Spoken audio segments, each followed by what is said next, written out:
Hey, this is Coach Jess with Salinas Atlantic Little League, here to show you a couple more pointers on what you could do to help your player when you're at your house, field next to you, or school nearby. Here we go. Today we're going to talk about grip. A lot of times the players say, hey coach, I'm just by myself. I don't have nobody to practice with. Well, you know what? You can always practice your grips. Remember, there's two types of grips that we use out here in the outfield and the infield. We're going to use a 2-seam or a 4-seam grip.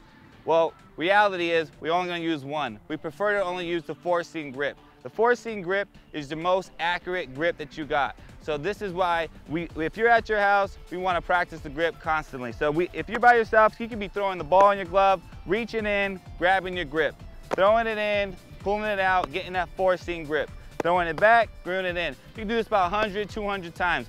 Believe me, there's a player down the block that's doing it about 1,000 times. So if you can do it 1,000 times, it's better for you. When you're in the middle of the game and that ball's coming, you want to go right back to natural instincts, to you grabbing your grip out, having that accurate throw to get the runner out. And this could be the out that makes you to be the star of the game right here. So trust me, we want to practice the grips. So now, let's get to the grips.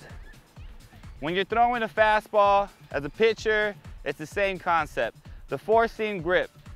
As you can tell, there's the U shape right here with the seam. We want to cover that with both your fingers, going across. This means that we have 4 points of contact with the seam of the ball.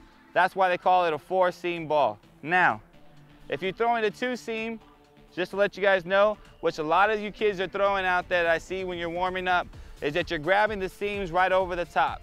Now this actually causes movement in the ball. It's a natural movement that would happen. Every kid has a little different movement, but that's what the 2-seam does. So when you're practicing at your house, we're practicing 4-seam. You're pulling it out, you're trying to grab it right across the U's of the seams. So this is what you do, 4-seam grip. If any of you players are by yourself at your house, it's a constant practice working your grip. Thank you. This is Coach Jess with Salinas Atlantic Little League.